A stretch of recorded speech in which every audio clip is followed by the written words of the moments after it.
చంద్రుడు శంఖం పూరించనే రాముని తీరు శ్రీరాముని తీరు అచల్ సమరం చేద్దామంటూ సైన్యం కదిలొచ్చనే హనుమంతుల తీరు ఇది ఆంధ్రుల పోరు ఒక యుద్ధం పుట్టింది సీమాంధ్రుల కోసం ఈ రాక్షస పాలననే చేస్తాము రాగంతం మీ కత్తులకు నెత్తులను వంచదు మా పౌరుషం దుమ్ దుమ్ దుమ్ తాం దుంకాడుతాం దుమ్ములేస్తుంటే పసుపు చెండెగరేస్తాం దుమ్ దుమ్ దుమ్ దుమ్ తాం దుంకాడుతాం జనగర్జనతో చంద్రన్న గెలుపును చూస్తాం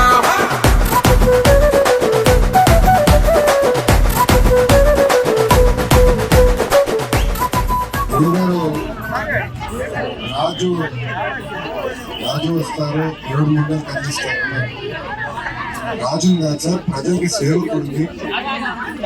ప్రజలకు సేవ చేస్తే పరమాత్ముడికి సేవ చేసినటువంటి ఆ తాతగారి దగ్గర నుంచి తండ్రి గారి వరకు అమ్మగారి వరకు నాకు నేర్పించారు. ఒక పవిత్రమైన ఆలోచనతో మంగళగిరి నియోజకవర్గానికి వస్తాం జరిగింది. ప్రజలకి సేవ చేసిన జరిగింది.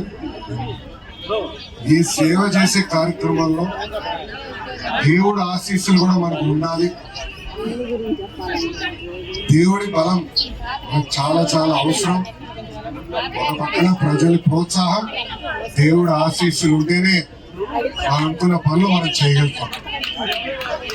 నాడు నేడు ఎప్పుడు దేవుడి సేవలో నేను ఉంటాను. దాంట్లో మీకు ఎలాంటి సందేహం పాలకులకి ఉండాలి. ప్రజలందరూ మమ్మల్ని గెలిపించింది వాళ్ళకి మెరుగైన సేవ చేసేదానికి. ప్రత్యేకంగా ఈ రోజు భారతదేశం మొత్తం మంగళగిరి వైపు చూస్తుంది. ఆశ్చర్యపోయారు ప్రజలు. నాకు ఇచ్చిన బాధ్యత నా పేరు పెరిగింది. సో దేవుడు ఆశీస్సులు నాకు ఉండాలి.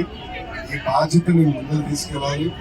ఇచ్చిన ప్రతి హామీ నిలబెట్టుకోవాలి లక్ష్యంతో దేవుడు ఆశీస్సుతో నేను మీ అందరికీ పనిచేస్తాను. అందరికీ నమస్కారం.